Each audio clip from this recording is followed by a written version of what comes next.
Everyone. All right, good afternoon, everyone, and welcome to this taping of the Patriotic Dragon radio show, the show to bring honest, open, thoughtful conversation back. As always, the opinions and discussions on the show are those of the guest and not necessarily the Pickens County GOP, WYYZ, or our sponsor. This month's sponsor is the Young Republican Group from the University of North Georgia and Brenau College. Introducing tonight's guest, 4 of our local charities to discuss 2015 and what they have planned for 2016. On with us tonight will be Gina Pendley with Georgia Mountain Hospice, Kristy Bone with the Special Olympics, Carole Maddux with the Good Samaritan Health Clinic, and Larry Starr with the CARES Group. Tonight also joining us is Bill Cagle, one of our panelists. Bill, thanks for being on. Good evening. Thanks for having me. All right. I'd like to start by thanking all of you for coming out this evening. And Gina, if you would, please tell us about the Georgia Mountain Hospice mission and what do you have planned for 2016? All right. First, thank you for having me. I really appreciate any opportunity to talk about Georgia Mountains Hospice. Our mission at Georgia Mountains Hospice is basically quality end-of-life care for the people of North Georgia. They deserve it. They deserve compassion and dignity at a very difficult time in their lives. We cover 10 North Georgia counties, and we've been here for 22 years. September, we celebrated 22 years. We're the only true nonprofit agency in this area. We're governed by a volunteer board of directors. So there's not a corporation or a big company or stockholders. Everything's handled right here in our Jasper office. We have no other offices. Once someone becomes a hospice patient, we take care of everything that pertains to their hospice diagnosis. As I said, I've been there. Georgia Mountains Hospice has been there for 22 years. I've been there for 21 of those. We have never turned down a patient because of their ability to pay. We will take anyone and do fundraising events throughout the year to help fund that, to help pay for that. A couple of the big things that we're doing next year, 2016, as I said, we do fundraising events. We have a big Mardi Gras event in February. We partner with the Knights of Columbus, which is a men's group out of the Catholic Church, and also with the Rotary Club here in Jasper. Last year, we had 450 people there. And it's a terrific event. The majority of the money goes to Georgia Mountains Hospice. That was the plan when it was set up. And we netted about $65,000 last year. So this community is very supportive of us and the things that we do. We're very blessed to have that. And then we do an annual golf tournament in June, the first Wednesday of June, that we've done for 23 years. That was startup money for a hospice originally. We do that at Bent Tree, and it's usually a full tournament. It's a pretty big day. So there's lots of things that we do in the community. We also take part, I'm on the planning committee for the Pickens County Health Fair. We've been very involved with that for 20 years. And that'll be the 4th Saturday in April. So that's a standing 34-year event that we're proud to be a part of. Okay. And as far as from the hospice side of it, when my father became terminally ill, I was fortunate to have a good relationship with his doctors, and I was able to get hospice care set up for him, because that was really his only request, was that he wanted to pass away at home, not in an institution of that type thing. What's the process for, say, a person or a citizen here in Pickens who wanted to get care for their family member? Anyone can call us, a family member, and ask about hospice, if we can come out and evaluate or look at their mom or their dad or whoever. But we work under a physician's order. What we would do at that point is contact their physician. The physician has to say that they have a terminal illness with a limited life expectancy, and then we would admit them to our program. Once they're a hospice patient, we pay for everything that pertains to that hospice diagnosis. All of their equipment, all of their medicine, anything that disease has caused, we're going to take care of. And we will do that in the home, nursing home, or assisted living, wherever they live. But anyone can call us and ask questions and ask for an evaluation. Do they think someone is appropriate for hospice care. Okay. So say that they have insurance. Like my dad works for the Corps of Engineers. How would that be different from, say, a senior citizen or a family member who was not able financially? As far as our care, no difference. That's one of the things that's, pardon me, that's fortunate about us being just a nonprofit, freestanding hospice. We can look at each case individually. We can look at what that family needs or what that patient and caregiver need. But as far as their care is what we're involved, there's no difference in what we will do. We offset the costs of our indigent patients with fundraising that we do and donations. People, as I said, the communities are very supportive of us. People make donations sometimes in lieu of flowers or in memory of someone, and all of that will go toward indigent care and what these patients need. But there's no difference as far as what we provide. Okay. And then from a budgetary standpoint, and you say you're covering 10 counties. Mm-hmm. Currently, how many patients are you supporting at this time? We usually, right now, we're averaging about 60 to 65 patients in our hospice. It's quite a bit, a large number. And they range, like I say, from 10 counties. We go all the way to Blairsville. We go as far over as Murray County, Gordon County, Bartow, and then Dawson and Forsyth. So we cover a big area on this 515 corridor. Absolutely. Mm-hmm. Okay. And from a standpoint of, quote, full-time employees, caregivers, that type of thing, what kind of staff are you currently? I have 27 employees, which include nurses, chaplains, social workers, CNAs, which are nursing assistants, and then our office staff. I have a couple of what we call PRN or as needed nurses, but I have 27 full-time employees. Okay. And as far as the doctors in the area that you have that look at cases, do oversight, that type of thing? What happens normally is we have a hospice medical director, and what happens is most physicians will turn this patient over to the hospice medical director. Now, they're not giving up their care or their contact with them. We will keep them informed as a decline or how this patient is doing. But as far as getting a call at 2 o'clock in the morning about increasing a pain med, they had rather our medical director handle that than us calling several different physicians. But where they're still involved, we still are in contact with them. Okay. And as far as with not just indigent patients but disabled type patients, mm-hmm. How do you handle transportation for, say, if the patient needs to go to their doctor tomorrow at 10 a.m. for an appointment? How's that handled? Well, most of the time what we try to do is handle any of that in a home. We're contacted with our medical director, and we can handle any prescription refills and diagnosis changing. If they're going to go to a doctor, the family will transport them, or, there's sometimes that we've done ambulance transport, especially if a patient is going from a home to a nursing home, they're going to stay there. Okay. We'll transport them that way, but we try to handle everything in the home that we can. Mm-hmm. Okay. And so that they're not, that's one of the benefits of hospice. It's not just pain management.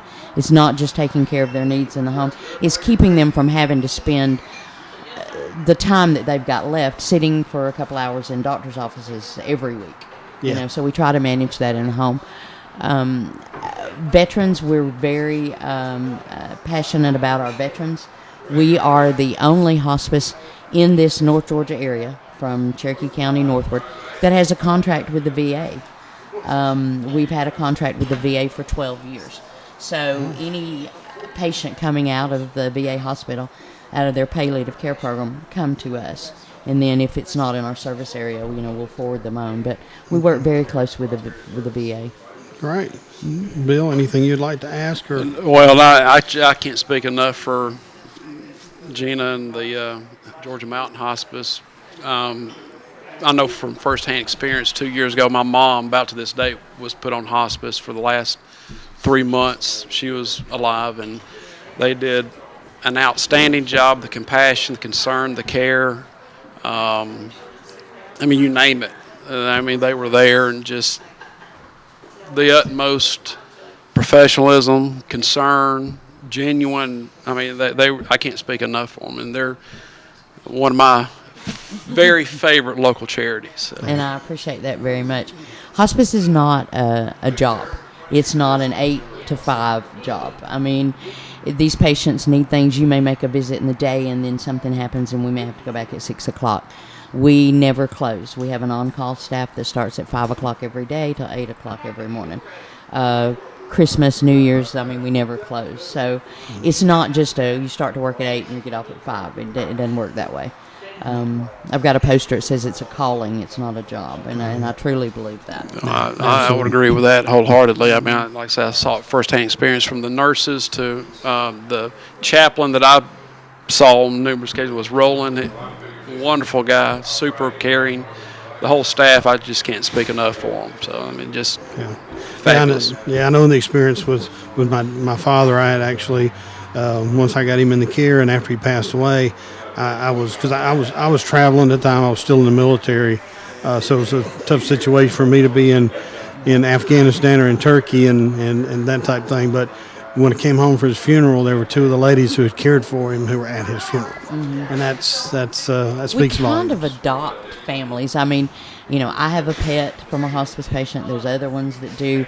We have people that teach us how to knit and crochet. I mean, because you're there so much. Yeah. So we kind of share recipes and become a part of the family.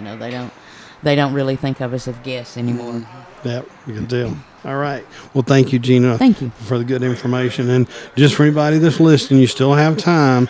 Vote for my friend Mila Lane, and go ahead and vote for Jack too. But we got to have a king and a queen. So the Mardi Gras, the Pickens County nominees for the Mardi Gras. Yes, absolutely. Every dollar's a vote. So spend your money. Spend your money. I agree with that. Those are great cuts. All right, Kristy. Yes. Thank you for being on. Oh, thank you for having me, Will. Yeah. Kind of talk about what your role with the Special Olympics and the mission of your group that you do, and because I know you do a 9 to 5 kind of job as well as doing it. So I do. I have been involved with Pickens County Special Olympics since 1998. I've had various positions from just helping volunteer because I know the students. I work for Pickens County School System, so I know a lot of these athletes. And most recently, I am the public relations. That's the position that I hold on paper.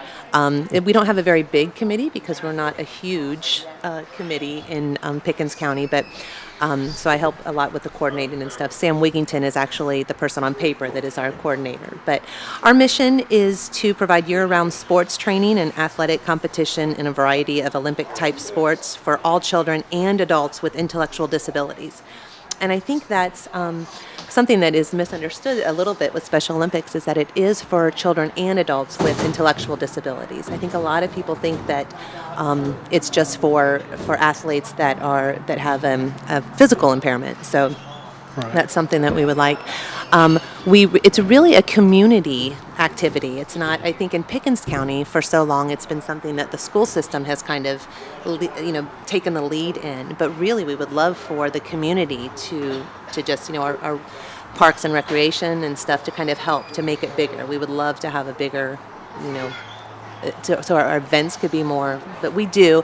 Those of us that are working with it now, our biggest event is going to be on April 29th, and it's our track and field local event. Dr. Perry and Dr. Lemieux have been gracious enough to let us use their field at Pickens High School, and that's where we've had it for several years since I've been involved. Let's see, most recently, our high school teams went and competed in basketball in Gilmer County. We took 2 gold medals. Both of our teams got gold medals for that basketball event. We were thrilled. And then year-round, we have practicing activities, not so much events that we do, but we have bowling that we take our athletes to. We have equestrian events, horse riding, that our children participate in. We have martial arts. We have, we have done swimming in the past. We haven't done that recently. And then we also have fitness, where our athletes kind of quarterly get together and just learn about exercise and staying fit. Okay. As far as the relationship, we were talking about Parks and Rec, do you have plans or is there anything in place for the new Boys and Girls Club as that is open? What are we going to... We are networking as we speak. We are finding people that kind of know people in those areas. We have some people like I said, right now, the majority of we have a committee, and it's 7 people, and all of us are working for the school system right now. And again, it's because that's where our school-aged athletes are. We have about 72 athletes that are what we would call school-aged, and then we have 37 adult athletes that are either have moved into the community or are athletes that have grown up here in Pickens County, and so it really is a lifetime activity. Sure. For people with intellectual disabilities. Okay. So, with 2016 in mind, what are some other important dates besides the April 29th? The April 29th date is the only date that we have for our local games. We have tentative dates because we do them quarterly for our practice, which are open gym for our basketball skills, which also bowling and our horse riding. We call them tentative dates because of weather and stuff. Our horse riding events sometimes get canceled because of pastures get muddy and those sort of things. Our bowling events, our next one is scheduled for February. And I don't know the date right now because, again, we have to work around. I will say we have to work around. We have such a big group of athletes that go that our community, Canton, is who we use for the bowling lanes, and they certainly accommodate and work around, but we have to work around their leagues and things. So, okay. And then let me also say that we are absolutely funded by our community donations. So we do not do any fundraising. We certainly can because we're part of Special Olympics Georgia, but there's time involved. And like I said, we have a really small committee right now. But our community is so very, very just willing to give. And so all of our money that we get is from the community and from the donations of our businesses and just personal people that have heard about us. So. Okay. And as far as a budget, because that's 72 youth and 37 adult. That's a lot, just in water and Gatorade and everything. Yeah, right. What type of budget are we looking at on an annualized basis to take care of the athletes and give them the opportunity? That one day that I talk about, we have for 7 years, for the last 7 years that I've been involved in the budget part of it, it is about anywhere from, depending upon our amount of athletes and what extra activities we have come in the food. It's anywhere from $3,500, but last year I think it was about $4,600 for just that one day. And you're right, that's in food, that's in transportation, that's in uniforms. We have something called Olympic Village, so not only are the children competing, they're also having fun. We have a village where there's face painting and there's just kind of fair-like games. And all of those are, some of those are brought in by our businesses, but others we have to purchase. But it doesn't seem like a lot, but that's $4,600 just for that one day. Absolutely. And so that's, and then we also pay for transportation. When our athletes, when we take them bowling or take them to basketball skills, if we don't use one of the gyms here and at the rec department or in our gymnasiums, we are transporting those, and so that's that. But I will say that the school system is very generous, and they let us use their buses. We do pay for their drivers, and but they do let us use that. But those, I would say, the budget for the year is about $7,000. That's actually a lot lower than I would have expected. We would love to be able to do more, But like I said, we're going to need some more community involvement, Right. not just the small. Committee that we have now that's willing to do it. Sure. And for citizens, because we talk about this on the show on a regular basis, we have a lot of retirees with a tremendous amount of experience in either HR or public relations and that type of thing. What would a citizen who wanted to get involved, how would they go about that? They can contact me, and you can find me at Kristy Bone at pickenscountyschools.org. And if they just let me know that they're willing and they want to get involved, there is, because we are, part of Special Olympics Georgia, there is a background check. And so sometimes I think that deters people because they do have to do a couple extra steps. But we have to keep our athletes safe, and especially if we're going to be traveling. And but that's how they would get in touch with me, and there's lots of opportunities to help. And again, we have so many ideas on paper that we would love to put to get rolling, and we just we don't have enough people right now, but Right. we certainly have a lot of ideas, and we have athletes that would put their heart and soul into it to make us all proud here in Pickens. Okay. Bill, anything you want to?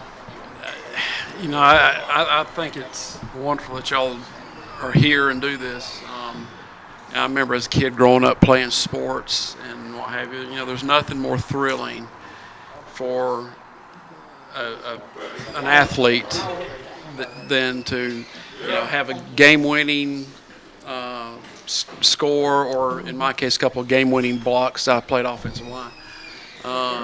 And so to allow these kids and adults to have that same opportunity to feel the spirit of competition and the thrill of victory, and also learning how to, if you don't win, learning how to deal with that and to be a true sportsman. I think can't speak enough for what y'all are doing there. So I think it's wonderful that y'all are providing this opportunity. Well, thank you. The Special Olympic athlete oath is, let me win. If I cannot win, let me be brave in the attempt. And they recite that with such pride that during our opening ceremonies. I will also say, we always love for anybody in the community to come and watch, because our athletes love to be cheered on.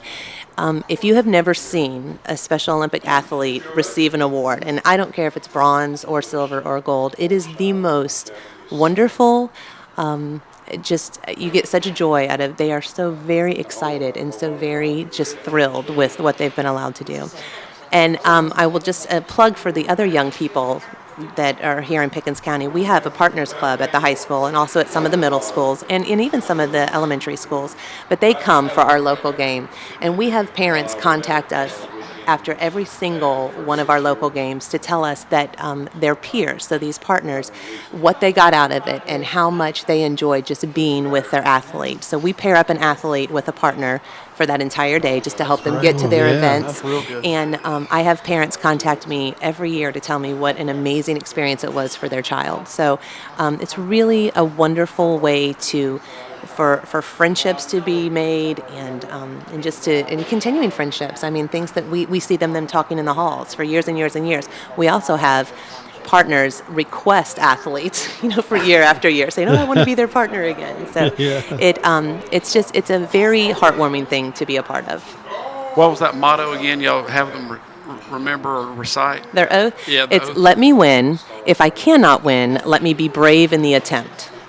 That ought to be a requirement for any athlete, period. Absolutely. Sportsmanship, and not only the athletes, but the parents, too. Should be. It is. A lot of parents need to hear and learn that. They do. Well. I think all of our athletes and all of the parents of our athletes, not the Special Olympians, Right. but anybody should come and watch this. We have, I think probably people have seen it on, YouTube or whatever, but we honestly have athletes that stop their competing to help somebody else or to. I've seen that. It happens, and it's amazing, and it's real life, and it's really just a joy to be a part of. When is that next event? Our big event is April 29th. Okay. So, and I would love for everybody to come and watch. All right. So we want to go ahead and post the challenge and the opportunity now for our friends in the Pickens County GOP and our other listeners to the radio show. We've been talking about something we had done when I was at the University of Miami. Go Canes! She's a South Florida. Is that we did with the Big Brothers Big Sisters? We did a kickball tournament as a fundraiser because nobody's good in kickball, Right. And we had the fraternities and sororities at UM to set up and do it, and I think we raised. That was back in the 70s, but we raised about $8,000 from a weekend-long, kickball tournament because it was a double elimination, so you got to drag it out, Right. And so there's the challenge for Stephen Hall, program director with the Pickens County GOP. There's our maybe that's our kickball tournament event and what we'll spend our money on. Right. So, all right. All right. Well, thank you again, Kristy. Thank you so much for having me. Yeah. And now, Carolyn, thank you for being on. Thank you for having me. Yeah. And what I want to ask you on the Good Samaritans, I know there's a lot of things that you do and a lot of things you offer. What services do the Good Samaritans offer the community as far as the overall? Because I know you got, it's like 4 buildings and walkways in between everything else. So I know there's a lot going on there, and the parking lot's full. So There is a lot going on, and the parking lot is often in overflow mode. We have a lot of services, and in fact, we're really very comprehensive with health care. We provide medical care, dental care. We also provide behavioral health, and we provide all the services that you need to achieve good health within the confines of Good Samaritan. So that includes X-ray and imaging, which is ultrasound, echocardiograms. We have our own lab. We have our own pharmacy, which is a fully licensed in the state of Georgia pharmacy. And we're hoping in the future to move more into wellness and provide more exercise and dietitian help, and we even currently will have demonstration kitchens, and we'll cook for people. It has to take place in our waiting room right now, but we're building another building for that. You're doing another building. There We are. We are in the middle So of you it. keep Mark Hinton busy, is that what you're Yeah, saying? I do keep Mark Hinton busy, very busy. We are in the middle of a big building campaign with that will replace all the trailers we've been in. So we started off way back in 2002 with just 3 trailers and 3 double wides, and we've added on to that until we became 7 trailers, and then none of the trailers were new when we got them. Some of them were older than me, and so they started showing their age a little bit, and our board decided to go ahead and start a capital campaign and a building project, and we had an architect come up with a master plan, and we finished the first building of that master plan, which is the Dr. Joseph A. Wilbur building. And then we should start moving dirt within the next week or 2 on the second building, and then the third building will be the wellness extension. So that once the second building is done, all the trailers will be replaced, and the third building goes into that place. And from the standpoint of the pharmacy part of it, how, well, I guess kind of overall, as far as funding for daily operations, how's that structured? How do you go about? Is it strictly donations? Our funding is has recently just changed. It's been a big year for Good Samaritan, in that when we first started, we were purely volunteer. For the first 2 years, there were no employees whatsoever, and then purely through donations. But we also had very limited services because we could only provide the services that we had a volunteer for, and we could only stay open so many hours, and we had to manage capacity. So at that point, to be a patient at Good Samaritan, you had to have no insurance whatsoever and be below 200% of federal poverty level and live in Pickens County. So if you live just across the line into Cherokee or Gilmer or Gordon or Dawson, we could not serve you because we had to keep pretty strict controls on our capacity.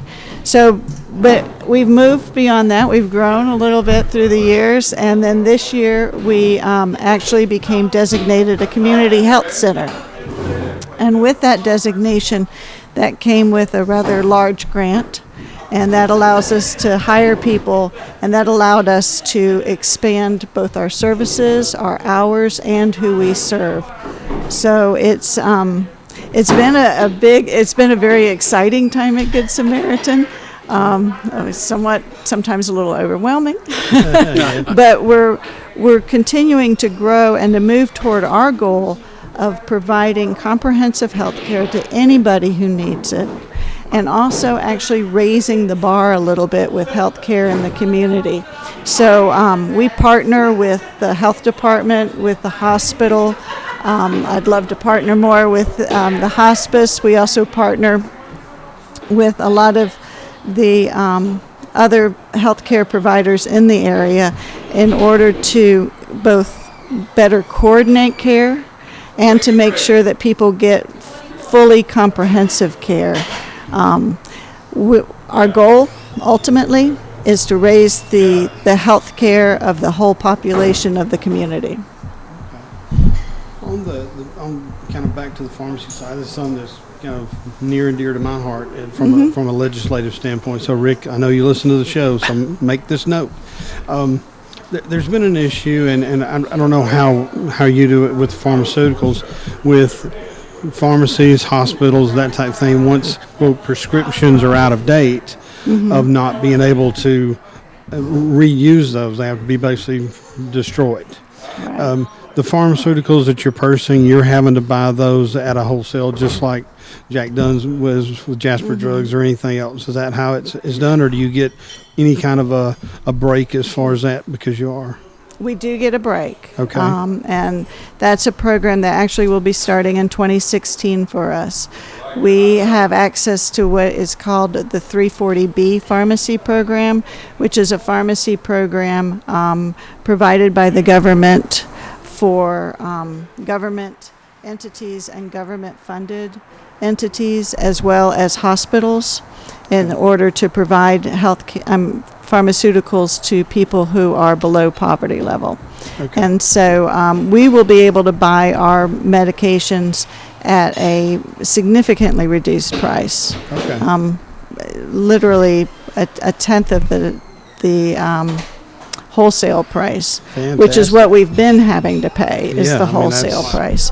Now, as a licensed pharmacy, we have to follow all the same rules that the Board of Pharmacy has for Jack Dunn or anybody else. Sure. And so, and I hope you were talking to Rick Jaspers when you were doing that little shout out. Yes. That, Yes. because he is on our advisory board, and he was actually at our board meeting last week. So. Yeah.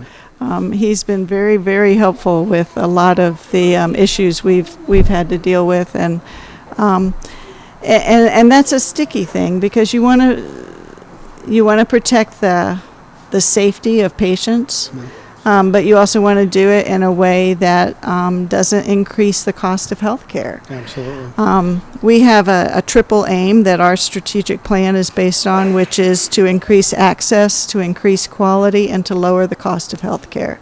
And that's actually the national triple aim of all community health centers across the country. And so we didn't invent it. I wish I could say we did, but we adopted it. But it truly is the triple aim for healthcare in this country, is to increase access, to increase the quality of the care that's given, and to lower that cost. Okay. All right. And for just looking ahead at 2016, what are your needs that you see, or your group needs for 2016? Well, Good Samaritan always wants volunteers, Okay. and I'll tell you why. It is not just because that's a part of our culture and our history. It is also because, like Gina, I come from a background of hospice care, and in hospice care, I felt like we provided some of the best quality care that you see in healthcare, and part of that was because we saw the patient and the family as one unit. And part of it was because we created a whole team of care around that patient and family. And an important part of that team is the volunteer, because the community is really important to good quality health care and quality of life. And only a volunteer who serves out of their heart can really bring that into that team of care. So volunteers are certainly something we always need. We always need financial support. We provide, no one is turned away from Good Samaritan for being unable to pay. We have the majority of our patients only pay a nominal fee in order to see a physician. And that physician visit includes all your labs, all your x-rays. I mean, it includes, your pharmaceuticals at a very reduced cost. And obviously, any of y'all who have gotten a doctor's bill lately know that $25 does not cover all that. Yeah. So we've got to make up that difference somehow. Okay. And so that's always a way. And we do have fundraisers. We have a golf tournament every spring at Big Canoe, and we have the hoedown every fall.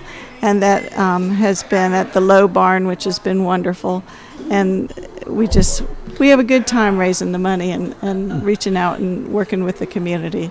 So those are two things. But the third thing I really want to see in 2016 for Good Samaritan, I want to see more patients. And that may sound crazy, but we now can serve children. We can serve the elderly because we take Medicare now. Okay. So the whole family can come to Good Samaritan. And I want to share that comprehensive care and quality of care that Good Samaritan can provide uniquely because we're a nonprofit provider. I want to share that with more and more people in Pickens County and Gilmer County and Dawson County and Gordon County and Northern Cherokee County because I think it's a wonderful thing, and the more people who can access it, the better for the whole community. Bill? Yeah. No, again, like the other charities, y'all provide a wonderful service. I know a lot of primarily older family friends that spouses passed away or whatever, and also younger family friends that have had to go to you, especially over the last 6-7 years with the economy being in the tank, so to speak. Had it not been for y'all, I don't know what they would have done. So again, thank you very much for everything that you and your entire staff and volunteers do for this community. Well, thank you. It's our passion, obviously, and we love being able to provide it. No one should have to do without health care, and no one should have to settle for bad health care. I agree, and it's too bad that, not to get on a political rant, but that our politicians can't see what local organizations like this is doing as opposed to growing government to force people to be less efficient, really. Right. Take a look at local communities that are doing exactly what you're doing. Yeah.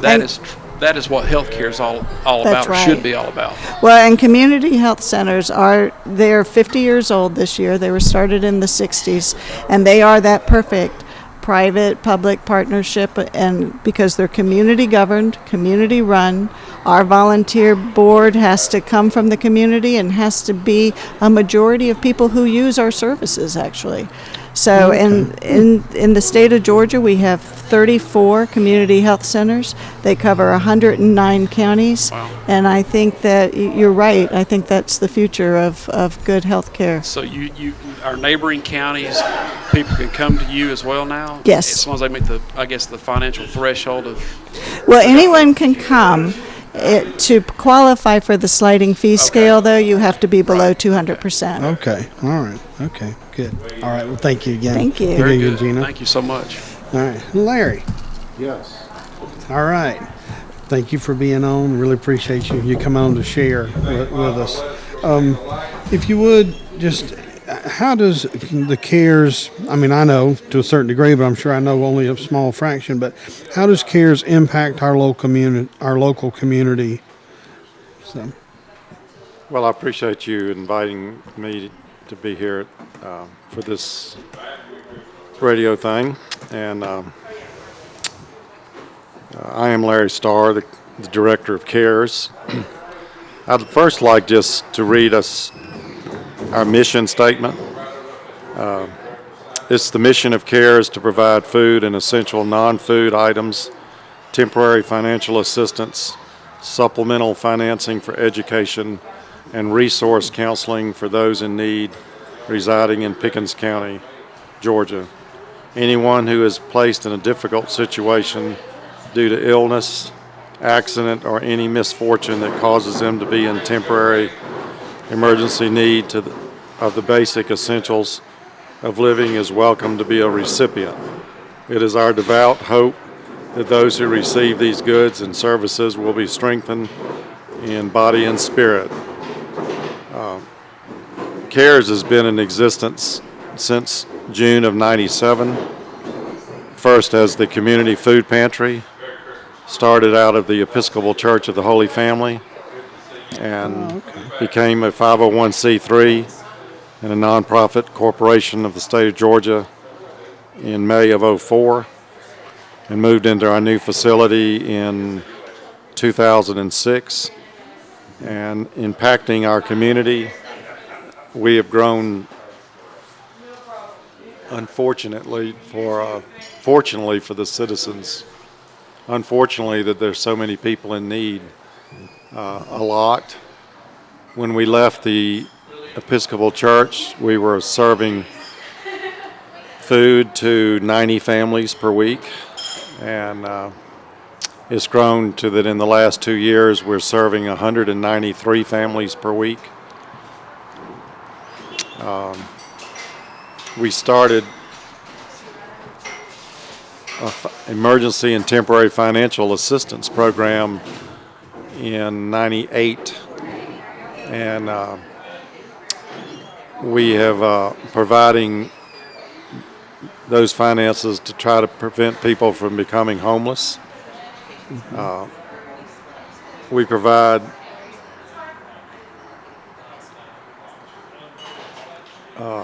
payments for electric bills, power bills, sometimes medications they can't receive otherwise, sometimes some rent and water, and sometimes special problems.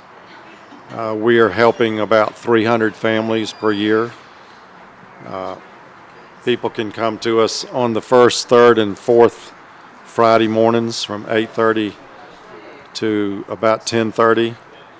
And they have to be the first 10 people to sign up because we always run out of money or we don't have enough money.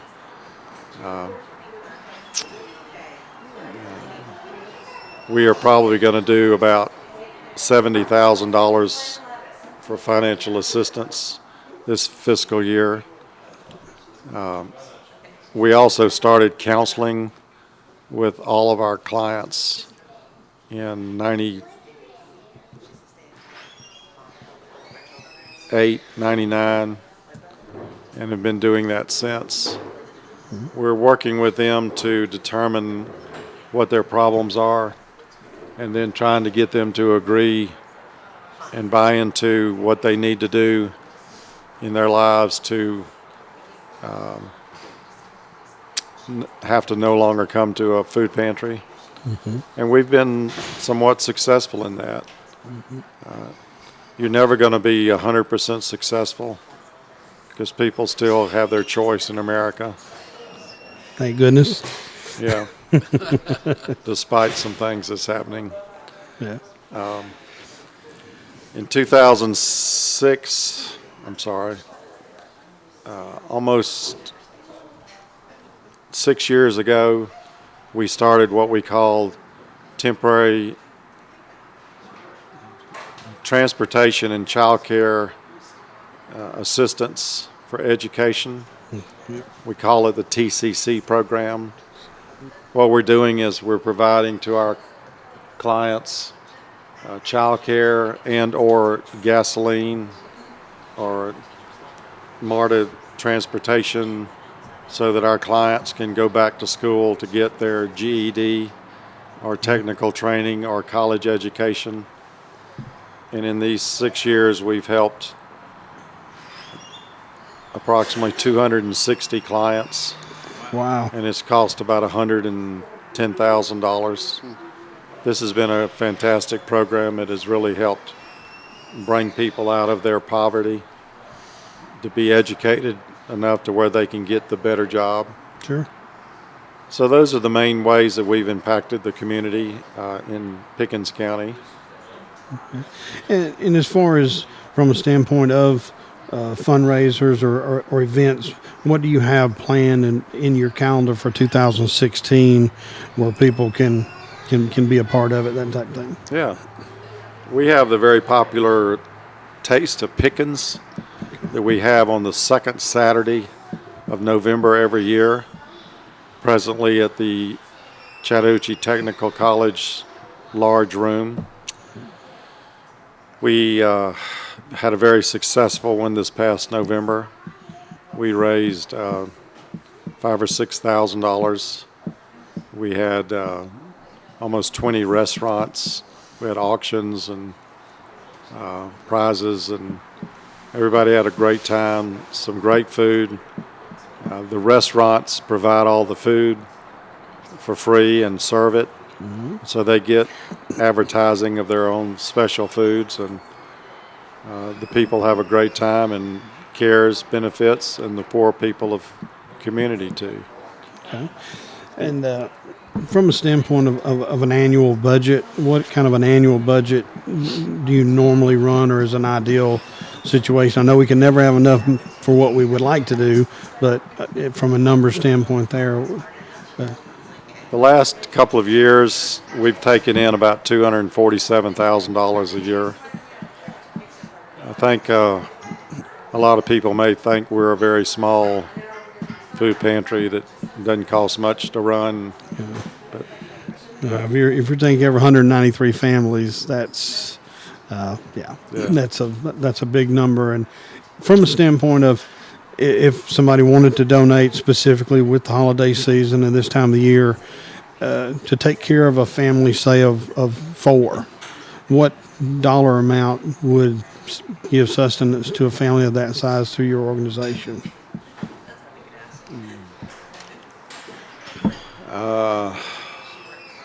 We don't exactly figure things that way. Okay.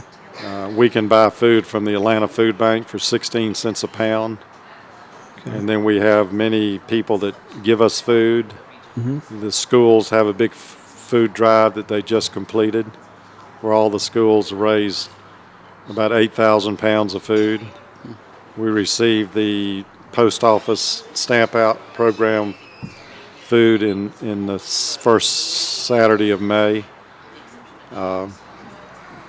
Someone could support a family of 4 for $100 very well, because we get a lot of our food either free or at a low price. Okay. We do spend a lot on food, financial assistance, and education, but we have 130 volunteers at CARES. We only have 2 part-time paid people, myself and an administrative assistant. So we are trying to be good stewards of all the money that's given to us. We have another fundraiser that we do in the first Saturday of May called the Pastor's Pot Runneth Over, better known as the Pastor's Pot. It's has to do with a cooking pot, not a belly or a stomach. Okay. But it's the churches that provide the food, Right. and serve it, and we run it just sort of like we do Taste of Pickens. Okay, so it's a donation-based type event. Yeah, and where's that held at? Is that at the college as well, or? We have it at the at the Jasper United Methodist Church. Right downtown. Yeah, and we have a lot of people that participate. For $10 a ticket for both events, they can get 8 samplings of all this food, and they get plenty of food and plenty of fellowship and a great time. Yep, a whole lot better than Western Sizzler and a whole lot better fellowship. Yeah. You know where the food comes from, too. Yeah. Well, what I like to do, I want to kind of run back through the group and stuff, so I'll just start with you, Larry, since you're here. Go through just the contact information as far as website, if somebody has a computer at home, and then for those people who like to volunteer who may not, without going to the public library, telephone, street address, that type of thing for your organization. Yes, our website is www.pickenscares.org, PICKENSCARES.org. Our telephone number is 706-253-4777. Our email address is cares@etcmail.com. We're open to the public for food and counseling on Mondays from 12:30 to 3 p.m. and on Friday mornings from 8:30 to noon. And we're open on Wednesday mornings also from 10 to 12 for new people and extreme emergencies. Okay. All right. Well, Larry, thank you for being on. Thank you for sharing the information.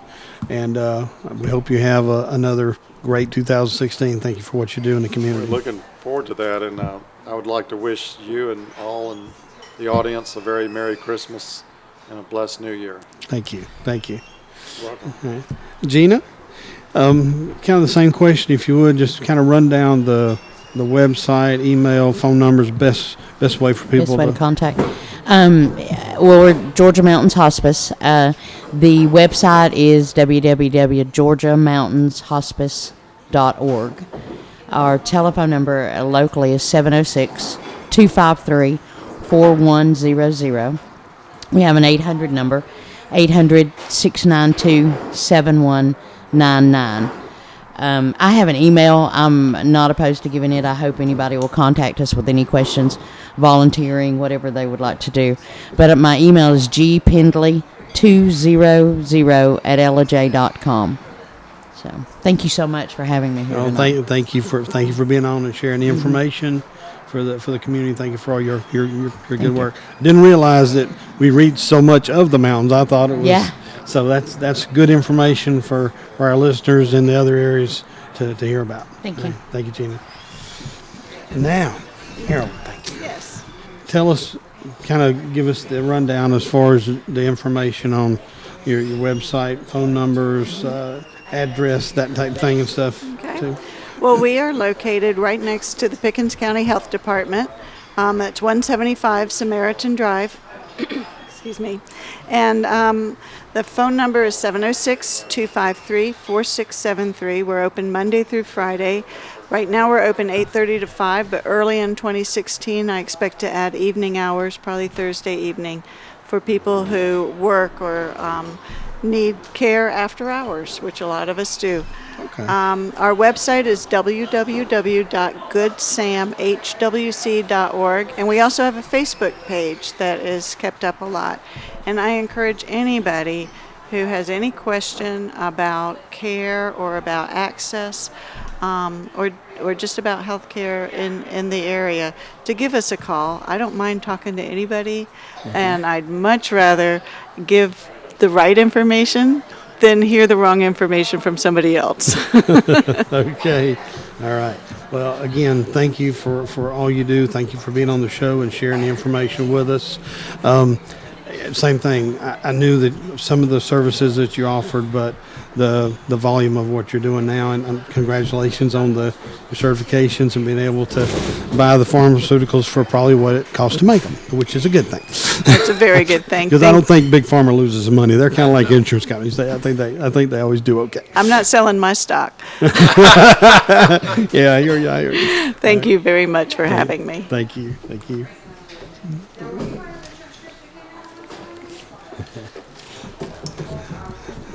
All right, Kristy. Yes. If you would just kind of go back through and share as far as the best way to contact the Special Olympics group, yourself, and that type of thing from a contact standpoint. Okay.